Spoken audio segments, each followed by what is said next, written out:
So when I was an undergraduate at the University of Alberta, I had some success with women, but not much. And then I went to McGill and I was a graduate student, and nothing changed really in the couple of months between when I was a, senior undergraduate in Alberta and when I was a low-level graduate student in Montreal. But how attracted women were to me changed a lot. And I thought, well, that's not you, that's something about status. And I already knew that the evolutionary theory there, and that women are more affected by, let's say, social status in relationship to sexual attractiveness than men are. But then I thought that through too, and I thought, no, women use status as a marker for the ability to gain status in novel environments. It's something like that. And so like an expensive watch or something like that, or a nice suit, shows that you have acquired resources and hints that you still could, even if things fell apart. So it's not mere power or even resources, which it's often parodied at and sometimes understood as. It's a proximal marker for something much deeper. So like if you look at human social hierarchies, and this is true across the animal kingdom, and then you rank order individuals in terms of their relative status, even in relatively non-social creatures that have to occupy the same territory, those that have the best local niches have offspring that are much more likely to survive. They have much lower mortality rates. And then there's something else too that psychologists have figured out that I think is right, that has a biological underpinning, which is that your serotonin system is more effective at modulating your negative emotion given a certain level of stress the higher you are up in the social hierarchy, because you're actually safer. And so part of what that implies, and this just blew me away when I sorted it out, was that when you go after someone's beliefs and they've used their beliefs to stake a claim to a position in a hierarchy, you're attacking the structure that modulates their sensitivity to negative emotion. And if you're hypersensitive to negative emotion, you hyper prepare physiologically so much that you die way earlier. So this isn't trivial. And it isn't like the terror management theorists think that, your beliefs somehow regulate your anxiety directly. It's no, you have a set of beliefs that gives you a stake to a claim in a status hierarchy. And so that's what we do as professors, right? We say, well, look, we have this knowledge, and that's why we get this niche. Well, then I attack the validity of your knowledge, then I make you out to be one of those fly-in bowerbirds that just ripped off the status hierarchy. And then that interferes with your emotional regulation. That's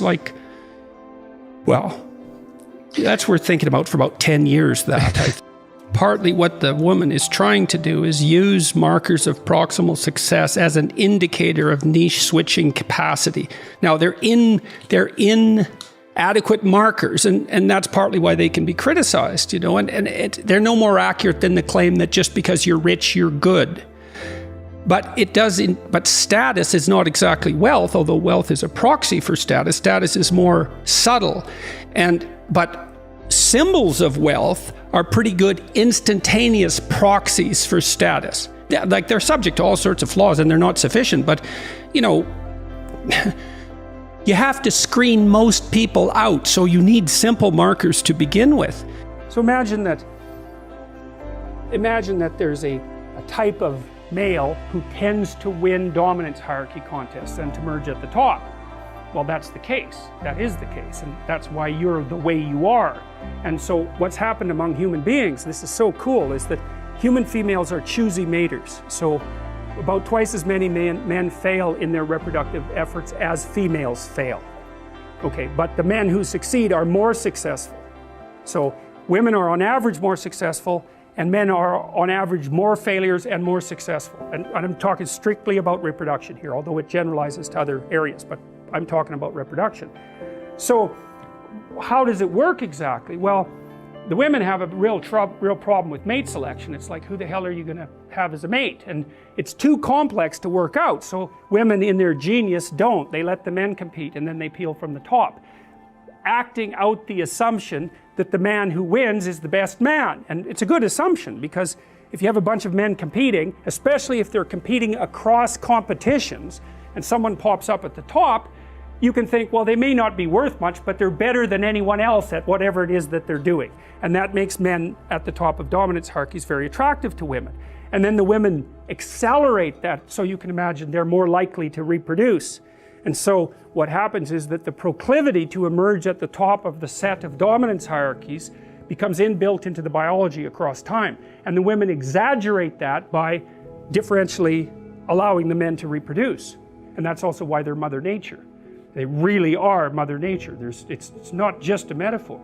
And so then the representation and the biology start to tangle together. And that's like, well, that's the difference between a meme and an archetype. Right? A meme is this idea that propagates itself, but an archetype is an idea that has propagated itself across such a massive span of time that it's actually shaped the course of evolution itself. And men, I can tell you already how this, it isn't necessarily that you even have to compete with other men in order to see who wins. As soon as you admire someone, and that'll happen unconsciously, you won't be able to stop yourself. You've already elevated them in the dominance hierarchy contest.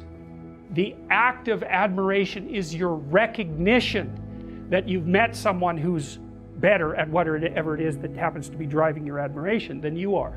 And that's partly the manifestation of just the idea as the what would you say, as the representation of the ideal. And kids do that all the time. They hero worship other kids. Usually, like a 4-year-old will latch onto some 6-year-old who will just follow, or she'll follow everywhere and do exactly what they do. And it's like, well, why? Well, because that person represents to that child their next ideal, their conceptualization of the place forward. So our society, and this is the dominance hierarchy idea. Dominance hierarchies set themselves up as a matter of course. They're the standard way that animals organize themselves in a territory. Well, okay, human beings are watching those dominance hierarchies since we became self-aware, thinking, what the hell are we up to? What the hell are we up to? And there's a question that lurks in there. What constitutes acceptable power? What constitutes acceptable sovereignty? Who should lead? Who should rule? What should be at the top? Well, we talked about that. The Mesopotamians figured that out.